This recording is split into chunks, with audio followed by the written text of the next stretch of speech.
Hiya, Dee Dee. Are you ready for another Princess Bedtime story from Disney?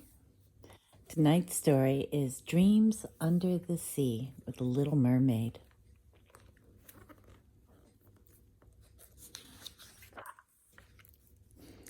Ariel's secret grotto was her favorite place in the sea.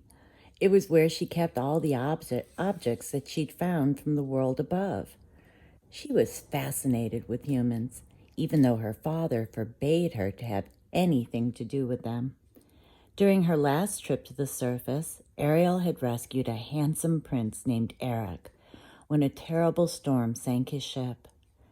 She had fallen in love with him, but since he was human, she left before he could see her. A while later, Ariel's fish friend, Flounder, found a statue of Eric and surprised the mermaid with it. She swam over to the statue and began to talk to it. "Ariel," cried Sebastian, a crab who was her father's advisor. "Get a hold of yourself. That's not a human, it's a hunk of rock." Ariel ignored him. The statue said that if you two would please excuse us, he has something he'd like to tell me. Ariel placed her head on the statue's shoulder and pretended to answer him. "Why, yes, I'd love to marry you, Eric." "Marry!" Sebastian roared as he swam back into the grotto. "You will do no such thing. In the name of His Royal Highness, King Triton, I forbid this kind of talk." "Oh, Sebastian," Ariel said impatiently, "it's a statue, remember? I'm just pretending. Don't worry, and please don't tell my father, okay?" Sebastian reluctantly shook his head. "I just know I'm going to regret this," he moaned. "We can have the wedding right here in the grotto," Ariel said. "There's so much to do. You'll both help, won't you?" "Help you with what?" Sebastian asked as Ariel handed him some seaweed to decorate with. "It's make-believe. You said so yourself." "Oh, dream weddings are every bit as much work as real ones," Ariel insisted. "Everything has to be just right."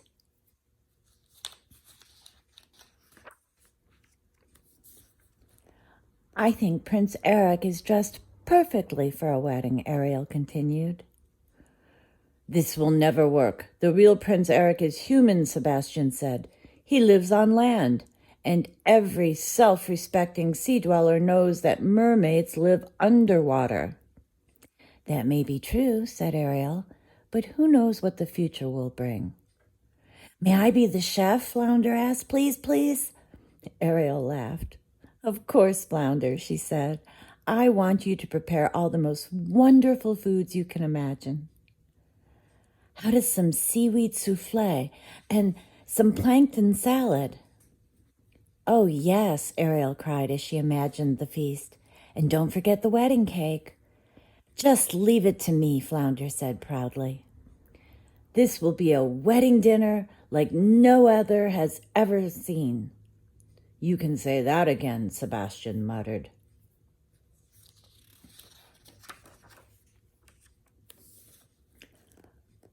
"Oh, I can hardly wait," Ariel exclaimed. "I can picture the entire ceremony. My sisters will make such beautiful bridesmaids, and my father will look so proud and distinguished as we—" "Your father!" Sebastian looked as if he was ready to faint. "Oh, don't be such a party pooper, Sebastian," Ariel said lightly. "I'm not actually going to invite my family, since this is a pretend wedding." "At least for now," she added quietly. "That's it," Sebastian cried. "I can't take any more of this nonsense." "Flounder," Ariel called. "Sebastian's leaving. Can you think of someone else who could be the master conductor of the grand orchestra?" "Grand orchestra?" Sebastian asked. "Master conductor?" "Well, of course you're my first choice, Sebastian," Ariel said, "but—" "But nothing," Sebastian cried. "A crab must do what a crab must do. The pretend wedding must go on." Grabbing a candlestick from Ariel, Sebastian began to conduct his pretend orchestra.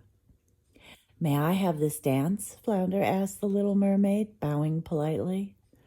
"With pleasure, kind sir," Ariel laughed. She and Flounder danced, twirling around until they were both dizzy. That evening, Ariel was trying on a veil she had made when Flounder arrived with a pearl necklace. "Oh, Flounder, it's beautiful!"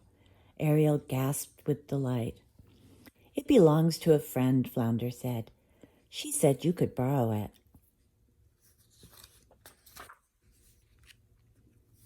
Ariel looked around. With the shell she used to decorate her hair, she had something old. The veil she'd just made was something new.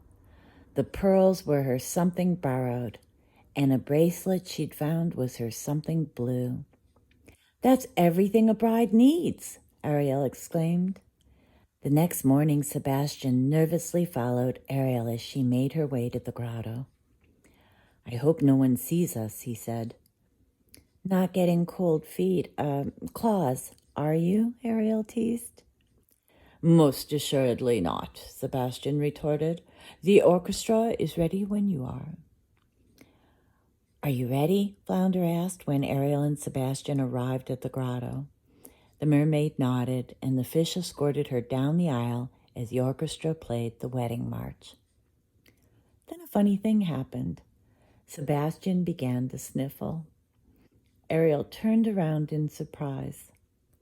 "Weddings always make me cry," the crab said with a shrug. Then Sebastian cleared his throat and moved to the front of the grotto. "Do you, Princess Ariel, take this statue to be your," now listen closely to this part, young lady, "make-believe husband?" "I do," Ariel cried happily. "And do you, Mr. Pretend Prince, take this princess to be your make-believe wife?" Sebastian finished. Ariel leaned toward the statue. "He says he does," she told the crab with a giggle. "Well then, I suppose I have to pronounce you imaginary husband and wife," Sebastian said. "Hooray!" Flounder cheered.